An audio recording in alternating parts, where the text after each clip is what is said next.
Bismillah, bismillah. Assalamualaikum warahmatullahi wabarakatuh. Ay, mga sa gilid, dito na sa gitna.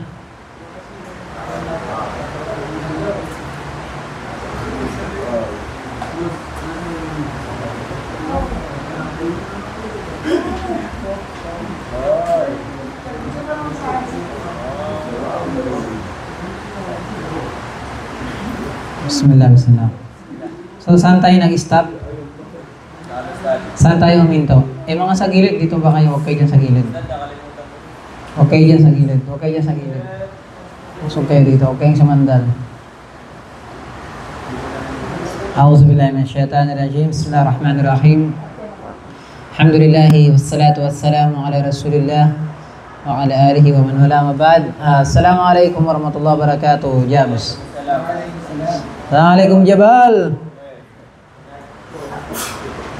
So, saan tayo nag-stop? Banggitin natin ulit yung number 1. Sabi natin, sa unang patakaran natin sa number 1, naniniwala tayo sa sifat, sa katangian ni Allah Ta'ala, pero may 4 na patakaran yun. Hindi natin siya ihalin tulad. Bawal palitan yung nabasa mo sa Quran. Bawal mo isipin kung anong itsura. Bawal mo tanggihan. Ibig sabihin, kung ano nabasa mo, bawal mo itanggi yun. At bawal mo palitan kung ano nabasa mo. Tapos bawal mo i-imagine anong itsura. So, niniwala tayo sa sifat, sa katangian ni Allah Ta'ala na meron siyang katangian. Tapos number 2, sabi natin, mattafaqal fil asma la yastalzimul ittifaqu fis sifat. Kung ano yung pareho sa pangalan, kung ano yung pareho sa pangalan, kung ano yung pareho sa pangalan, hindi ibig sabihin pareho sa katangian. Tama? Ibig sabihin, si Allah Ta'ala, sinabi niya na meron siyang kamay. Meron siyang kamay. At yung tao may kamay. Pareho ng pangalan na kamay, pero hindi na nangahulugan pareho ng katangian o pareho ng itsura. Nakuha ninyo? Si Allah Ta'ala ay merong mata. Tama? Sinabi ni Allah Ta'ala at sa hadis yun, Rasulullah. So, ibig sabihin, may mata siya at may mata rin yung tao. Ano man yung pareho sa pangalan, hindi ibig sabihin ay parehos na sa katangian o sa itsura. Ano pa? Si Allah Ta'ala, sinabi niya na meron siyang mukha. وَيَبْقَ وَجْهُ رَبِّكَ ذُو الْجَلَالِ وَالْإِكْرَامِ. So, ang tao ay merong mukha. Tama? Pero magkapareho sa pangalan, لَا يَسْتَلْزِمُ الْإِتِّفَاقُ فِي الصِّفَاتِ, hindi ibig sabihin pareho na sa katangian. So, binanggit din natin, may mga tao hindi naniniwala sa katangian ni Allah. Tayo kasi mga Muslim na Ahlus Sunnah, tawag sa atin Ahlus Sunnah, naniniwala tayo ng may mga pangalan at may mga katangian. May mga tao naniniwala sa pangalan, hindi naniniwala sa katangian. Nakuha ninyo? Etong mga tao, 4 yan eh. Eto tayong mga Muslim na Ahlus Sunnah, naniniwala tayo sa may mga pangalan si Allah at may mga katangian. Ikalawa, may mga tao naniniwala na may pangalan si Allah, pero pinaniniwalaan nila 7 na katangian. Nakuha ninyo? At kung ano yung binanggit sa ibang katangian, ay ibabalik lang nila sa 7. At ang tawag sa kanila ay tinatawag na, ay sabi natin na Asy'ariyah.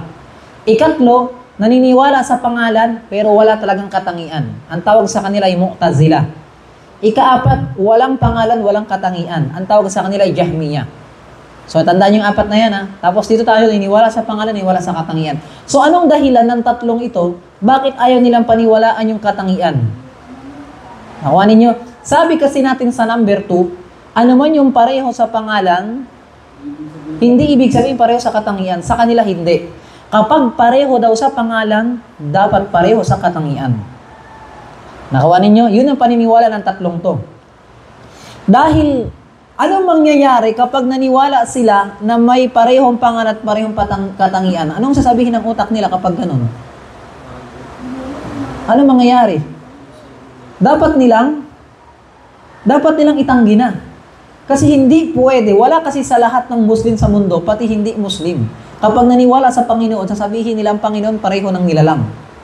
Di ba? Wala. So kapag naniwala ang tao na may pareho ang pangalan, pareho ang katangian, dapat itanggi mo na. Naintindihan ninyo?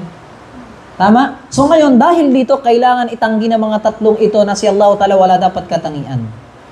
Nakuha ninyo? So yun ang dahilan. Dahil sa number 2 na yun ang paniniwala natin na may pangalan, Pero hindi ibig sabihin pareho na ng katangian. At ang Asy'ariyah sa nilang paniniwala ay hindi sila naniniwala sa katangian ni Allah Ta'ala. Maliban lamang sa iba. Hindi sila halimbawa naniniwala na si Allah Ta'ala ay may muka. Ayaw nilang paniwalaan yun. Kasi pag pinaniwalaan mo daw yun, ay ang tao may muka. So pareho sa pangalan, dapat maging pareho sa katangian. Ganun paniwala na. So dapat itanggi. So yung paniniwala ng Asy'ariyah pati ng Mu'tazilah. Sunod halimbawa, naniniwala tayong mga Muslim, naniniwala tayo na si Allah Ta'ala ay meron siyang kamay.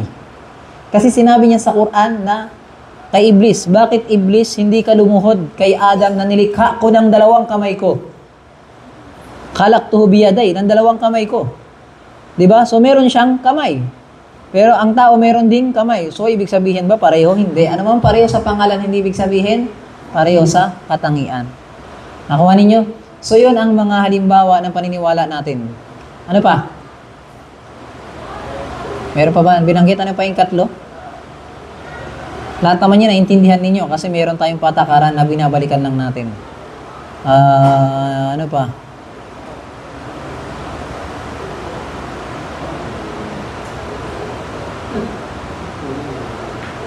Ano sabi natin sa number 3? Lahat ng mga pangalan ni Allah Ta'ala ay tumutukoy sa katangian. Lahat ng pangalan ni Allah Ta'ala ay tumutukoy din sa kanyang katangian. Halimbawa, si Allah Ta'ala ay maawain, tumutukoy yan saan? Anong katangian na yun? Na meron siyang awa. At yung pangalan at katangian ni Allah Ta'ala na maawain na yun, ay ginagamit natin yun sa pagsamba sa Kanya, sa pamamagitan ng kapag gumawa ng kasalanan si Al-Fad, Ya Allah, maawa ka sa akin. Tama? So, ginagamit natin yun bilang pagsamba kay Allah Ta'ala. So, yun yung mga halimbawa ng mga paniniwala natin sa sifat ni Allah Subhanahu wa Ta'ala. At ngayon, lilipat tayo saan?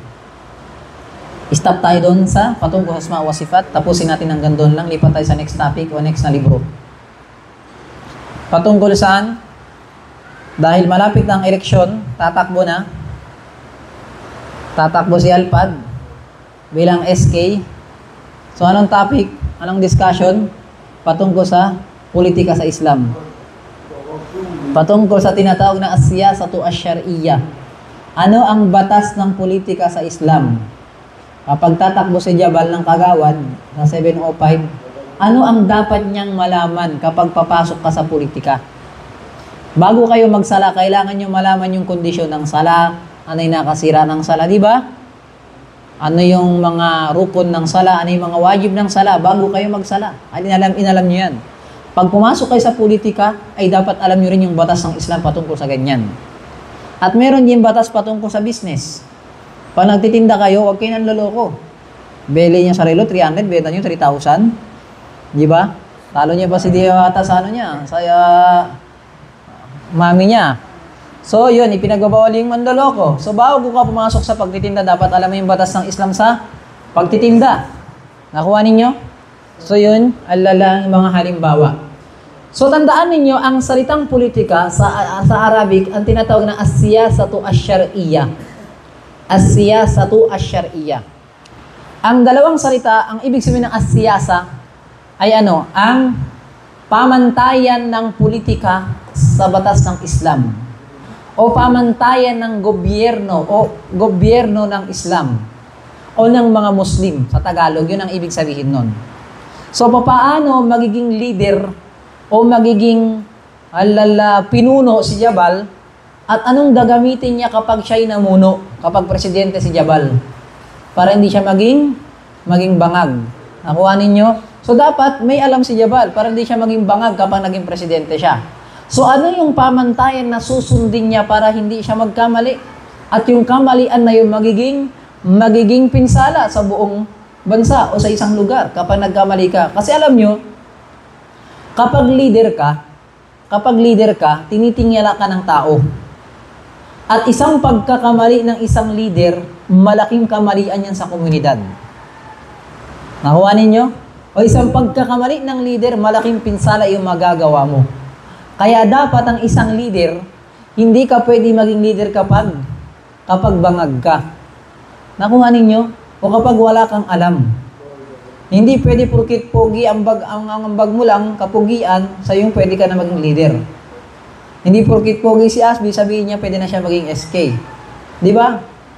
So dapat meron kang pamantayan at alam sa batas ng Islam o kahit saang batas pa patungkol sa paano ka maging leader sa isang lugar. Nakuha ninyo? Halimbawa sa pamilya, tama, susundin ba kayo ng magulang ninyo kapag mali-mali yung pinagsasabi ninyo? Itong anak ko, bangag din eh. Di ba? So hindi kayo susundin. Sa pamilya lang yun, sa magkakapatid lang yun, kahit nga sa magkakaibigan kapag mali-mali sinasabi mo eh. Di ba? Paano pa kaya kapag sa pagkakaibigan? Paano pa kaya kapag sa barangay hall ka na, nakaupo doon, Abdullah Dalpaki, kapag chairman ka na? Di ba? So dapat meron kayong pamantayan na sinusunod at batas. At ang pinaka-perpekto na gobyerno at batas na sinusunod ng tao yung pamantayan ng reliyon ng Islam.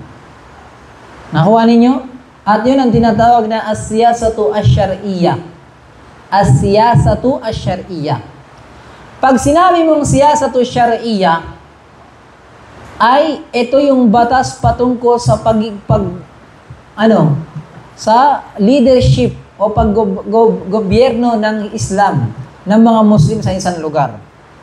Nakuha ninyo? So, ang ibig sabihin ng Sharia, ibig sabihin ng Sharia, batas ng Islam. As-siyasa sa Arabic, ito yung pagmamanage. Alam niyo yung manage? Alam niyo yung manage? Sa Tagalog, pagsisiyasat o pagsisiayos. O pagsisiayos, siyasa ash-syar'iyyah. Pagsisiayos ng komunidad gamit ang batas ng Islam. Yun ang ibig sabihin ng siyasa syar'iyyah. Yun ang ibig sabihin ng as-siyasa ash-syar'iyyah. So, ano ba? Naka-block kayo lahat para kayo mga ginagaya niyo ako porket naka-block ako So, ang ibig sabihin nun ay as-siyasa, ito yung pagsisiyasat o pagsisiayos ng sarili mo, ng komunidad gamit yung Sharia ng batas ng Islam. Nakuha ninyo? So, ayun. Kaya dito, ang Islam kompleto. Tama? Kompleto, di ba?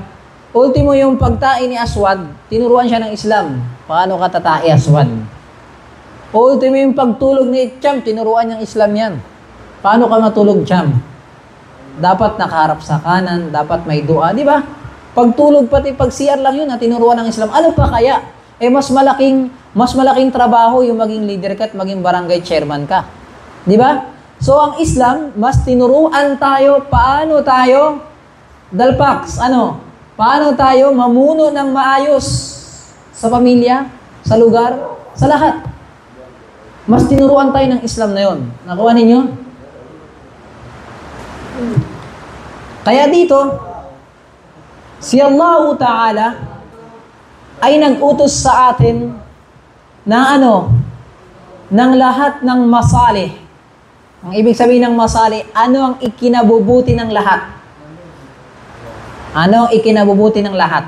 At hindi yun basta-basta maisasagawa ni Jabal, yung mabuti na alam niya. Kapag alam mo yung mabuti, hindi yung maisasagawa yan. Kasi kailangan mo ng Kailangan mo ng tao o ng connection. Di ba? Tama ba? Paano ka, halimbawa, pag presidente ka, barangay chairman ka, huli niyo si Dalpaki. Sino manghuhuli dyan kapag hindi mo kailangan ng mga tao? Di ba? O kailangan mo ng kagawad dyan, pati ng mga tanod.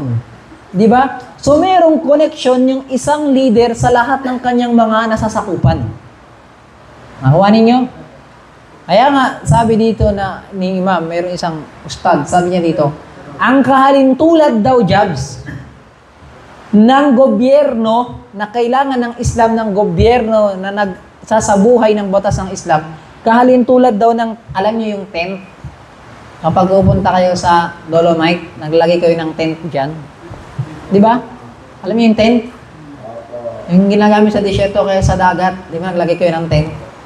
Kahalintulad daw ang Islam ay kahalintulad daw ng gobyerno, yung mga tao, pati yung reliyon ng Islam, ay parang tent daw. Di ba? Paano pa naglagay ng tent? Di ba ibabaon nyo sa lupa para tumayo yun? Di ba nakita na ba kayo ng tent? Tingnan yung mga tutsura na to, parang taga... Wala ba? Payong lang yun. O sige, ilagay natin payong. Sa ano, iba kasi tinitignan nila sa beach. Pag nasa beach, di ba may payong? Tapos pag ganun, okay, yung tent. Iba-iba kasi tinitignan nyo sa beach eh. Mga walang hiya kayo eh. Ibang payong na tinitignan nyo doon eh, pati tent eh. So di ba yung payong o yung tent, nilalagay mo yun ng binabaon mo sa lupa, tapos may tali, tapos may tela. So yung Islam daw, pati yung tao, pati yung gobyerno, ay parang ganun. Yung Islam parang yung binabaon mo sa lupa, tapos yung tao parang yung tali, tapos yung tela parang gobyerno. Nakuha ninyo? So anong mangyayari kapag tinanggal mo yung binaon mo sa lupa? Anong mangyayari sa tali pati sa tela? Babagsak. So pag tinanggal mo yung Islam, kahit maggobyerno pa pati tao, babagsak din yung mga tao. Nakuha ninyo? Ganon din kapag tinanggal mo yung tela, may binaon ka, tapos nandun yung tali, walang tela. Ano pang silbi ng tent mo? Walang tela.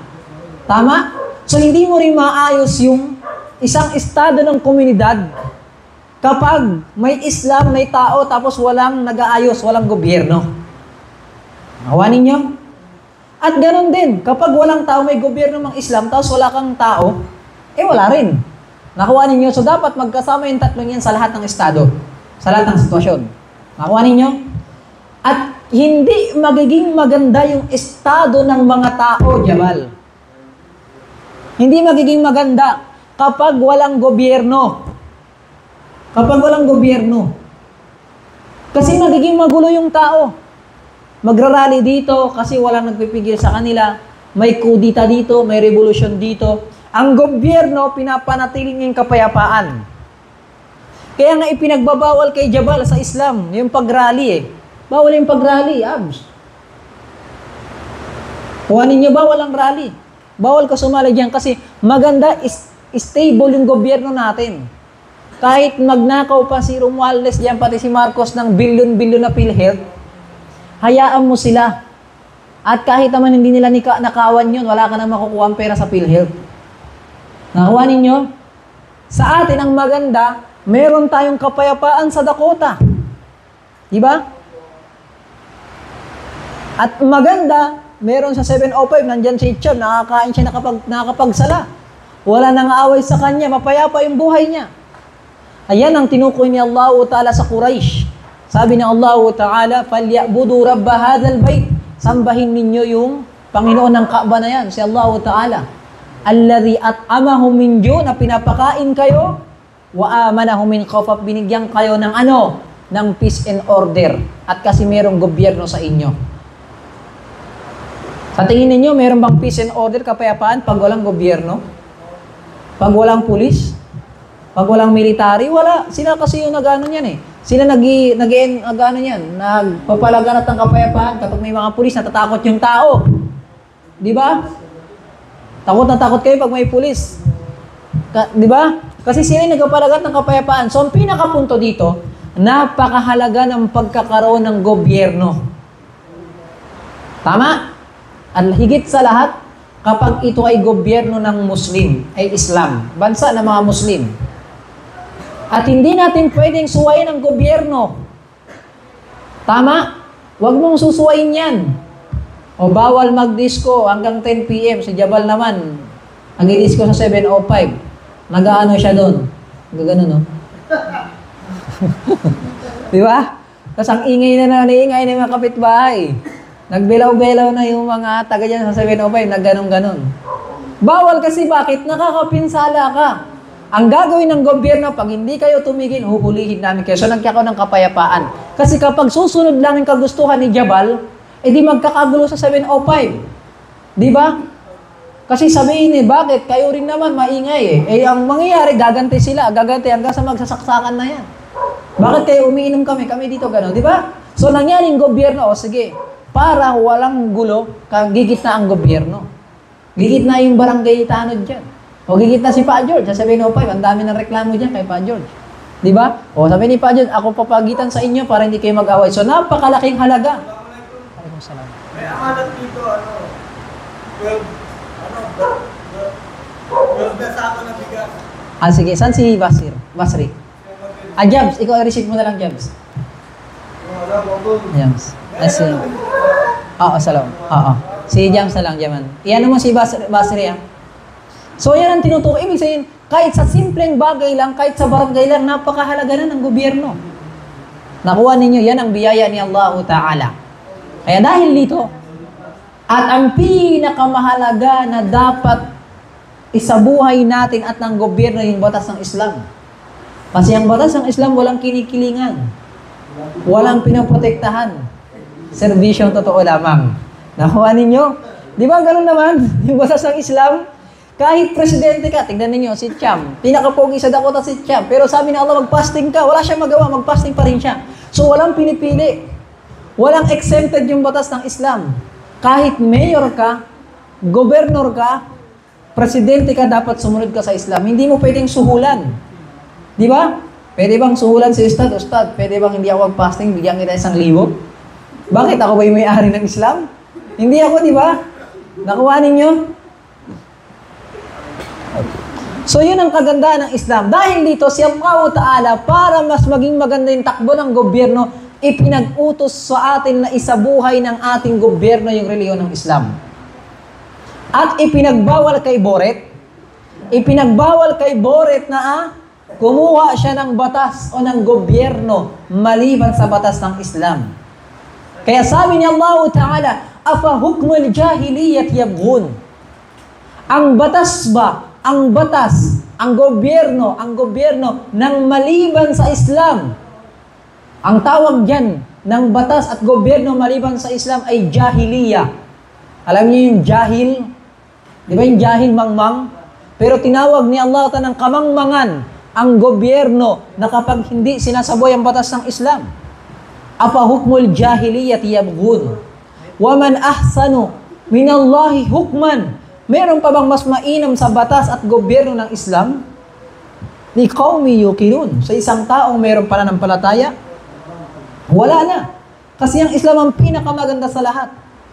Nakuha ninyo kasi ang batas ng Islam ay perpekto at yun ay pagsunod kay Allah nang hindi niya kailangan tayo. Kaya sabi niya, kasi bakit? Ang tao kasi, ang gobyerno, halimbawa ng Pilipinas, ay ang gumagawa ng batas dito tao lang. Di ba? Diyan sa Kongreso. At ang ginagawa, halimbawa, naging congressman si Asbi, ang gagawin niyang batas, yung kung ano lang yung pabor sa mga nagtitinda. Kasi vendor siya eh. So, paano yung hindi nagtitinda? Wala pala silang karapatan. Di ba? Si Allah Ta'ala kapag nagsabi ng may batas ito, dapat sumunod. Tindero ka o hindi, ay dapat sumunod ka. Kasi wala naman interest si Allah Ta'ala dun eh. Panginoon siya eh. Wala siyang kailangan dun sa batas na yun. Tayo ay nangailangan sa batas, di ba? Naintindihan ninyo? Kaya si Allah Ta'ala, nag-utos sa atin ng isang bagay at dapat sundin kasi kinabubuti natin yun. Kaya sabi ng Allah, ya ayyuhalladhina amanu ati'ullah wa ati'ur rasul. O kayo mga Muslim, sumunod kayo kay Allah at kay Propeta. Wa ulil amri minkum at sa mga namumuno sa inyo. Sino namumuno sa masjid? Sino yung admin dito? Di ba? Si Kuya Tom? So, obligado na sumunod tayo sa kanya. Kasi bakit? Kapag nawalang admin dito, lahat tayo magpapaligsahan, gusto natin maging presidente. O si Alapad, gusto niya maging presidente kasi gusto niya bida. O si Jaman, gusto niya maging presidente, gusto niya bida rin. So magpapaligsahan, so dapat sumunod tayo sa isang presidente. Tama? Kasi magkakagulo yung tao. Sa masjid pa lang yan maraming iftar dito. Baka mag-presidente si Alpad, di ba? Lahat ng iftar, kunin niya. Di ba? O baka pag naging presidente dito si Jabal, lahat ng mga soft drinks dito, pati juice, kunin niya, pati dates. Di ba? Nakuha ninyo. So dito, dapat nire-respeto natin yung mga namumuno sa atin. Sa masjid, sa barangay, sa pamilya. Sa pamilya nga, kailangan may respeto yung tatay mo eh. Di ba? Kapag di ka sumunod sa kanya, sasaksakin kita, di ka susunod. Di ba? Ganun-ganun tatay mo. Tatay mo yun. Ano pa kayo sa labas ng lugar nyo? So yan, tinuturo sa atin ng Islam na dapat marunong tayo sumunod sa gobyerno. At higit sa lahat, lalo kapag gobyerno ng Islam. At binanggit natin tayo sa Pilipinas, dahil wala ng gobyerno ng Islam, ay obligado pa rin sumunod tayo sa gobyerno ng Pilipinas kasi nga, ay wala naman tayong choice. Nakuha ninyo? Kasi hindi naman tayo sa bansa ng Islam, ng mga Muslim. Wala naman tayo sa Saudi Arabia. Naintindihan ninyo, wala tayo sa Egypt. At hindi kayo mukhang Egyptian. Kahit pumunta kayo sa Egypt, baka pagkamalang kayong Bombay. Amoy nyo pa lang eh. Nakuha ninyo? So yun ang pinupunto doon. At sabi rin ni Allah Ta'ala bilang babala na hindi dapat tayo gumagawa ng batas. Nang maliban sa batas ni Allah dapat sundin natin. Sabi ni Allah Ta'ala, ano yun? Alam tara ila allazina yaz'umuna annahum amanu bima unzila ilayk wa ma unzila min qablik yuriduna an yatahakamu ila at-taghut. Nakikita mo ba, Jabal? Yung mga taong sumusunod sa batas ng maliban kay Allah at kung wari, sumusunod sila sa batas ng Islam at gusto nila magbigay ng hatol sa kanila ang tagut. Alam mo yung tagut, Jams? Yung tagot, yung pagbibigay ng batas maliban kay Allah. Naintindihan ninyo? So sa atin, ang pinakapunto dito ay dapat sumunod tayo sa batas ni Allah Ta'ala. At pinagbawalan din tayo ni Allah Ta'ala, shirk din yun, di ba? Sinabi natin ng unang pagbibigay ng batas maliban kay Allah, Jabs. Di ba shirk yun? Ano sabi ni Allah Ta'ala? Am lahum syuraka syara'u lahum minad din. Meron ba kayong mga Panginoon maliban kay Allah na sinusunod nyo sa pagbibigay ng batas maliban sa Kanya? Meron ba kayong Panginoon maliban sa Kanya? Wala. So kasi ang pinupunto dito, ang pagbibigay ng batas maliban kay Allah o ang pagsunod ng gobyerno maliban sa gobyerno ng Islam na hindi batas ni Allah, ito ay shirk. Kasalanan yun. Nakuha ninyo?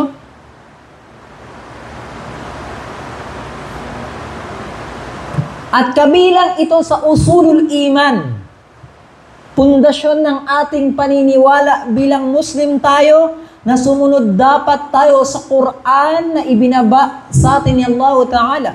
Inna anzalna ilaykal kitaba bil haqq. Ibinaba namin sa iyo Muhammad ang banal na Quran na kamakatotohanan litahkuma bainan nas, para gamitin mo ito sa pagbibigay ng batas sa tao. Naintindihan ninyo? Kabilang yan sa ating Alpad, yung Quran. Sa ating pananampalataya ng pagsunod sa batas ng Quran. Nakuha ninyo? At ano pa? Sabi ni Allah Ta'ala, inil hukmu illa lillah. Ang pagbibigay ng batas lamang ay manggagaling kay Allah. Nakuha ninyo?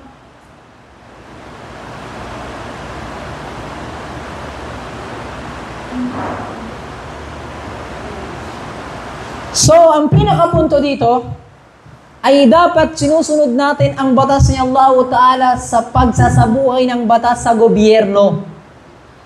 Sa gobyerno, kapag mayroon na tayong sariling bansa, wala naman tayong sariling bansa pero dinidiscuss lang natin to para malaman natin yung sitwasyon natin sa Pilipinas. Kasi mag-e-election na, magiging 300 pesos na naman si Jabal, tapos boboto niya si ganto. Nakuha ninyo? So anong batas sa ganyan? Dapat malaman natin yan bago mag-eleksyon para hindi kayo maging belaw. Nakuha ninyo? Kasi pag eleksyon na, maraming siraulo. Ito nga nahuli si Duterte, siraulo na kayo Hindi nyo alam gagawin ninyo. Tripping na kayo. Kayo magliligtas kay Duterte sa ICC. So ano yung gagawin ng Muslim kapag mga nangyari yung mga ganyan? Nasa Pilipinas tayo. Nakuha ninyo? Naiintindihan nyo ba? So yan ang dapat nyong malaman. Diba? Gabo? Yan ang dapat malaman ni Gabo. Sige po, masipag to Araw-araw sa mosque to, pati sa madrasa. Magiging ustad na yan. Matatalo kayo niyan. Ano ba? Tawag dito, yan. So, ang pinakapunto dito, sinasabi natin, ay dapat ang sinusunod natin sa pagbibigay ng batas si Allah lang. At ang batas na yan, sa sarili natin, sa pamilya, at sa gobyerno. Nakuha ninyo? Yun ang pinupunto natin kung ba't natin binabanggit yung mga dalil. Ngayon, ano naman, nabanggit natin nakaraan, anong hatol kay Abdullah Dalpaki na na ginagamit niya ang batas maliban sa Islam. Diba nabanggit natin nakaraan yun? Anong hatol nun? Tama? Talpax? Mukhang ano ka na dyan ah. Baka naglulo ka, kaya ganyan ang pagkapagod ka. So yun, anong hatol nun? Ganto. Meron tayong dalawang sitwasyon kapag nagbigay ng batas. Kasi wala naman tayong korte dito, di ba? Ang korte dito sa Pilipinas, korte ng gobyerno. Walang sariling korte ang mga Muslim dito. Kung meron mang korte ng Sharia court, ay nasa Mindanao, sa Manila, wala. Halimbawa, nagkasapakan si Alfad pati si Asby, natanggal yung mata ni Alfad. Siyempre, magreklamo siya. Di ba? Physical injury. Direct assault. Kakasuhan niya sa barangay. 3 hearing yan. Ang pagbibigay ng batas ng barangay, hindi ng batas ng Islam yan eh. Di ba? Sabi natin, ang pagbibigay ng batas maliban sa Islam ay shirk. Ibig sabihin, punta kayo ng barangay, gumawa kayo ng shirk. Kapag gumawa ka ng shirk, delikado yun. Tama? Pero sinabi nga natin, ang estado natin mga Muslim sa Pilipinas, ay ano? Ay no choice tayo. Kaya pupunta si Alfad pati si Asby sa barangay hall. Pero kailangan nyo pa rin kasi malaman anong estado ninyo, pati estado ng isang tao nagbigay ng batas sa inyo. O ng judge, o ng attorney. Nakuha ninyo? Ay kailangan nyo pa rin malaman yon para hindi kayo mahulog sa shirk, na ang shirk ay makakalabas sa Islam kapag ito ay shirkun akbar. Tama? Ngayon, itong nagbibigay ng batas sa inyo, halimbawa yung barangay, tapos kayo, Muslim kayo, nagreklamo sa barangay, ay, o halimbawa, sa Congress na lang, sila yung gumagawa ng batas, di ba? Yung Congress, di ba? Hoy, di ba? Ang Kongreso ang gumagawa ng batas, yung party list, pati yung congressman, pati yung mga representative dyan, di ba? Sila yung gumagawa ng batas. Halimbawa, naglagay sila ng batas dyan. Naglagay sila ng batas sa Kongreso. At ang paglalagay nila ng batas dyan para kalabanin talaga yung batas ng Islam, para banggain talaga yung batas ng Islam, ay ito ay shirkun akbar. Kufur na akbar. Malaking kufur yan, labas sa Islam yun. Nakuha ninyo? Naintindihan ninyo? Kapag gumawa sila ng batas sa Kongreso, at ang paglagay nila ng batas ay talagang alam nila na nilabag nila yung batas ng Islam, kafir yon. Hindi sila Muslim. Tama? So yung mga nasa Kongreso, kapag ganun yung batas na ginagawa nila, kinakalaban talaga nila yung Islam, kafir sila. Of course, kafir naman yung mga nandyan eh. Hindi naman mga Muslim eh. Tama? Pero nililinaw natin dito, ay kapag sino yung gumawa, ay kafir talaga. Muslim man o hindi, kapag ang punto nyo sa paggawa ng batas sa Kongreso para kalabanin talaga yung batas ng Islam, ay kafir siya. Nakuha ninyo? Nililinaw lang natin yan kung sino man yung gumawa. Wala tayong pakialam kung sino yung tao, basta yung kanyang ginagawa. Nakuha ninyo? Ikalawa,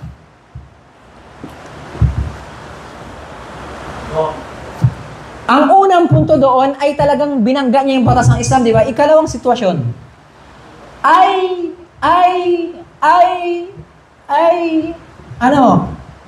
ang kalawang sitwasyon kapag naglagay sila ng batas talagang binura na talaga nila yung batas ng Islam at yung batas ng gawa ng tao sa Kongreso at ang presidente ang mag-a-apply sa buong Pilipinas. Talagang binura na talaga, ay ito ay kufur akbar, shirkun akbar yan. Nakuha ninyo? Shirkun o kufur akbar yung paggawa ng batas o pagsasabuhay na paglagay ng batas na binura talaga nila yung reliyon ng Islam, batas ng Islam. Halimbawa, ang congressman dyan na Muslim sa Kongreso, sinong congressman? Si Adyong, si Mujibataman, sino pa? Yung mga Tan, may congressman dyan. Yung party list, anak ko si Xavier ng party list, Muslim yun eh. Di ba? Tama? Mga Muslim sa Kongreso, ustad Muslim pa ba sila? Pero syempre, pumasok sila dyan, alam naman nila yung batas na to. Pumasok sila dyan kasi wala naman, kailangan ng representative na Muslim dyan. Kapag wala, ano na lang mangyayari sa Muslim sa Pilipinas, pati sa Mindanao? Di ipitin kayo ng batas ng Kongreso. Kasi nga, hindi niya alam kung ano yung karapatan ng bawat Muslim. Di ba? So, kailangan ng representative dyan na mga Muslim. Tama? O sila, Muslim pa rin sila kasi alam naman talaga nila at naniniwala yan sila bilang Muslim sila na mainam ang batas ng Islam. Pero syempre, nasa Pilipinas ka, under ng jurisdiction ng batas ng Pilipinas ang Mindanao. May sariling bansa ba ang Sulu pati Zamboanga? Wala, di ba? Under pa rin ng Pilipinas yan. Nakuha ninyo? So yun, sa sitwasyon na ganyan, ay ang pagbibigay ng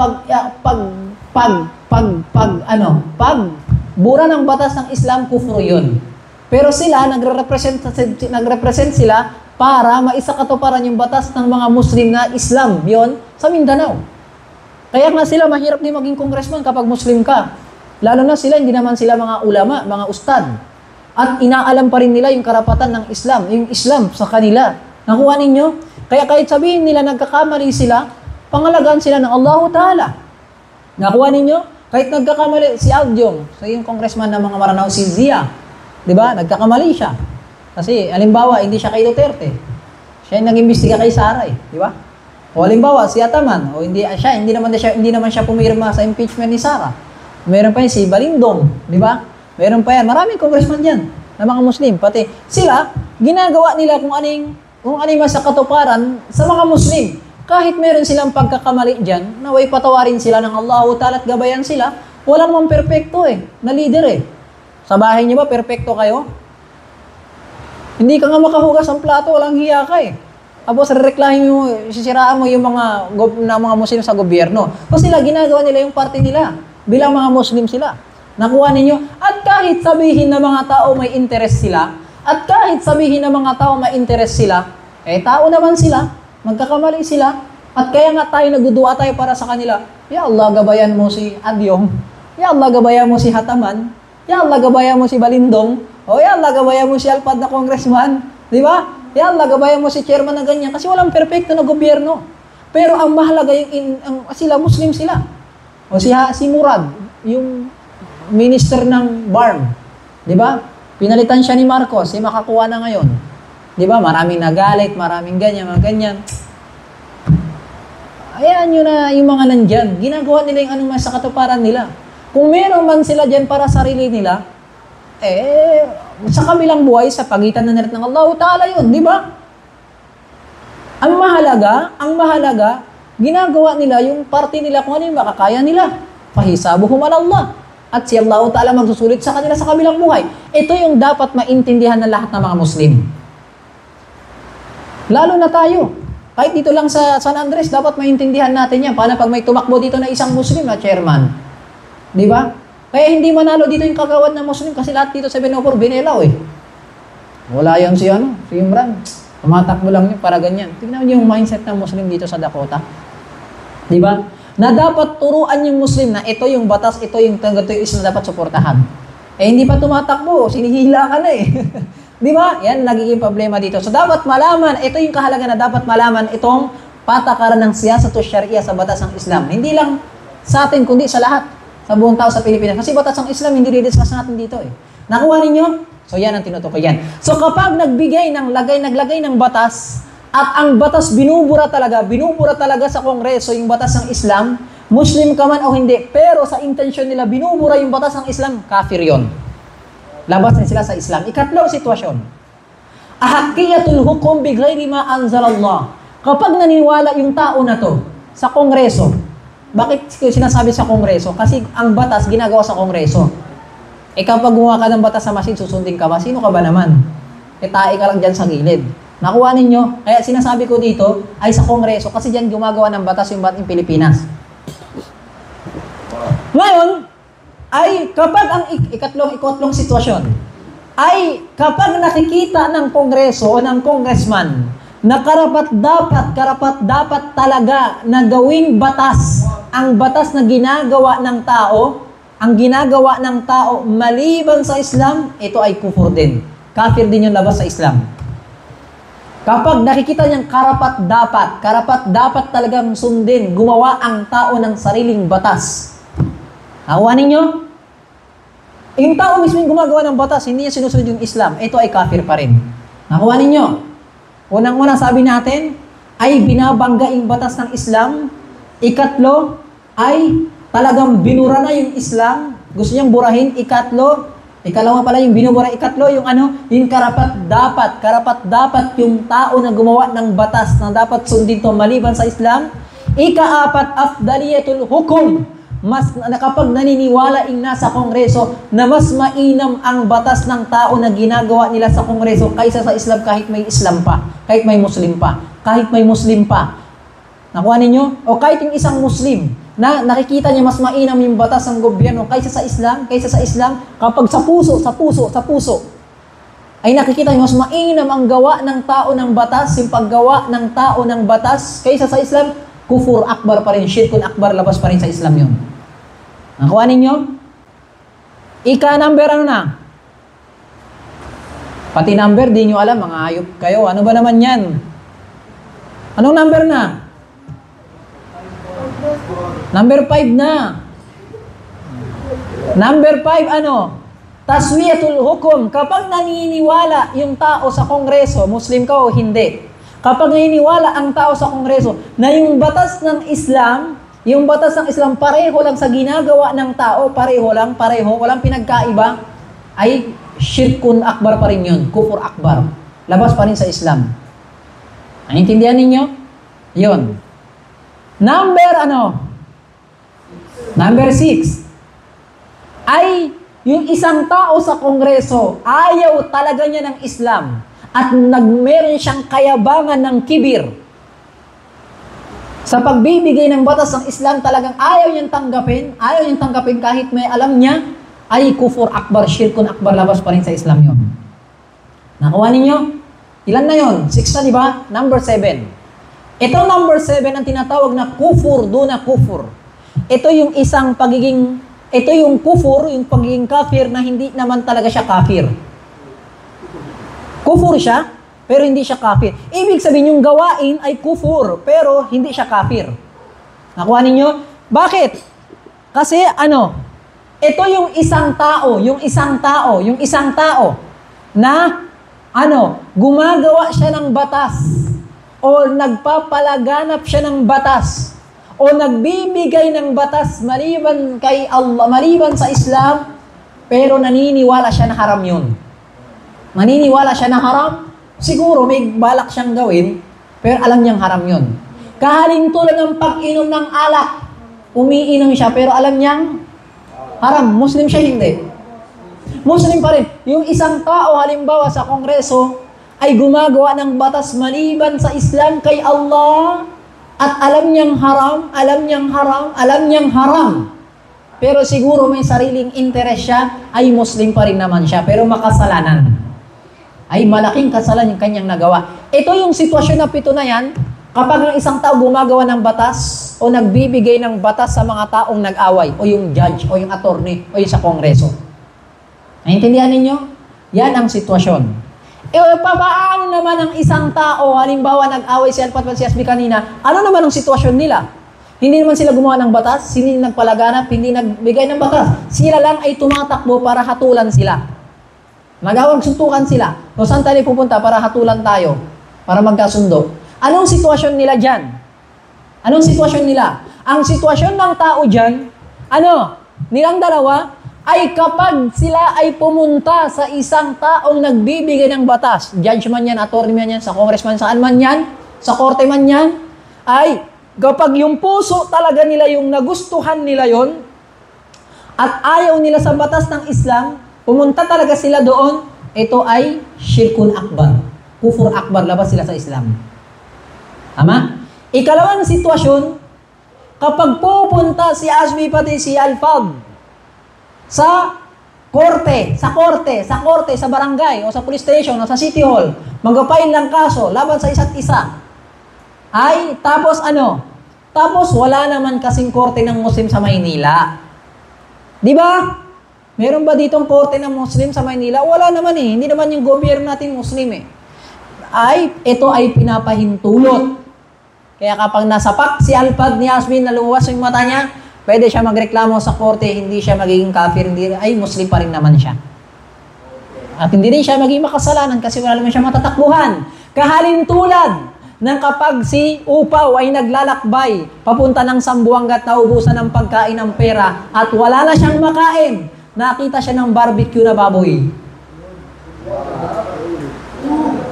Wala na siyang makain, wala siyang matakbuhan. At nakita yung restaurant, nag-iisa lang. Upaw, pwede ka ba kumain ng baboy pag ganon? Pwede. Kasi bakit mamamatay ka na, mahalaga yung buhay mo. Magkakasala ka ba, upaw? Hindi. Nakuha ninyo? Kasi wala nang sitwasyon eh. Wala ka nang matatakbuhan doon. Kapag wala ka nang makain, walang makain, mamamatay ka na ha. Ganon din yung sitwasyon ni Alpat pati ni Asbi. Kapag wala nang matatakbuhan na korte, ay papahintulot na sa kanila pumunta sa korte, sa barangay, sa station, pati sa City Hall. Magpapahukom na sila doon. Hindi sila makasalanan doon. Nakuha ninyo? Naiintindihan ninyo? Ganyan ang pagbibigay ng batas lalo kapag nandito sa Pilipinas. Naiintindihan ninyo? So yan ang tinutukoy dyan. At dapat maging babala din sa lahat ng mga tao na pati mga Muslim na ang pagbibigay ng batas, yung isishirkun akbar sa kufur akbar, ay napakadelikado. Lalo na kapag batas ng Islam ang usapan dyan. Tama? Kasi yan ay pinagbawal ni Allah Ta'ala.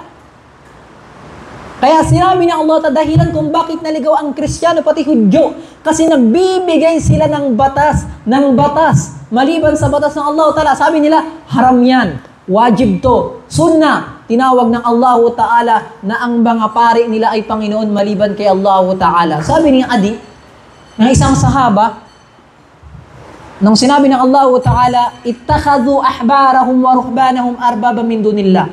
Ginawa ng mga Kristiyano ang kanilang mga pari ng Panginoon maliban kay Allah Ta'ala. Sabi ng isang sahaba na dati siyang nang nag-Muslim siya, Ya Rasulullah, nung dating mga Kristiyano kami, hindi naman kami nagsusujud sa mga pari. Hindi naman kami lumuluhod sa kanila. Di ba kasabi natin, shirk yun? Yung pagluhod maliban kay Allah. Anong sabi? Sabi niya, maliban na lamang kung anong sinasabi ng pari na ito pwede, ito bawal, sinusunod namin. Sabi ni Prophet ﷺ, ayun yung dahilan kung bakit ang pagbibigay nila ng batas maliban kay Allah ay pagkuha nyo ng sila ay Panginoon maliban kay Allah. Shirk.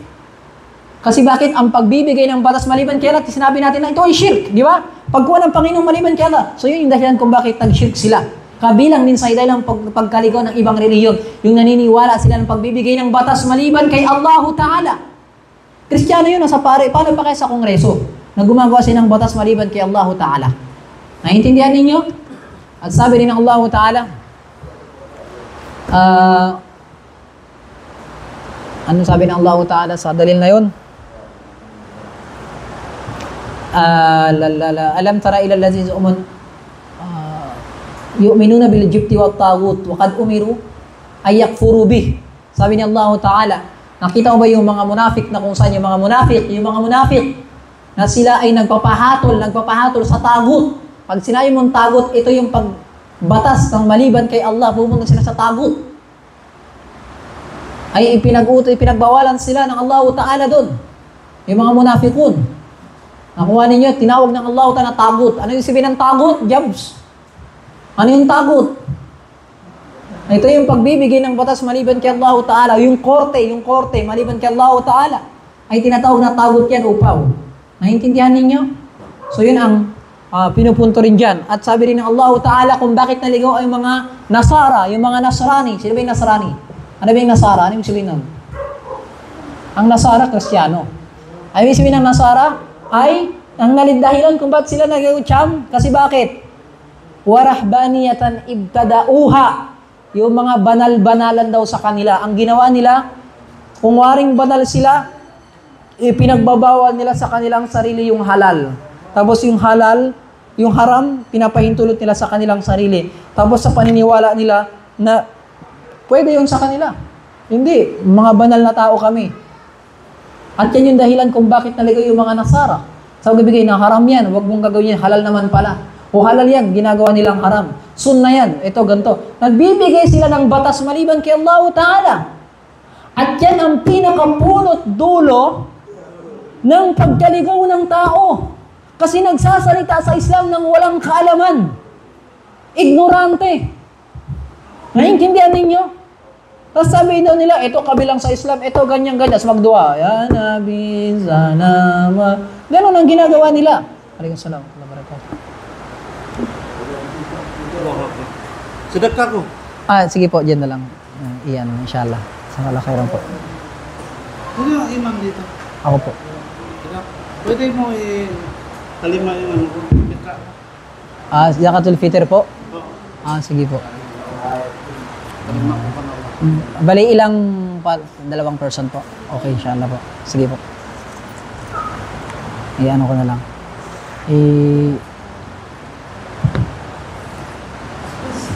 Sorry. Sige po, Ayan ko lang kasi naka-apply sa video. Inshallah,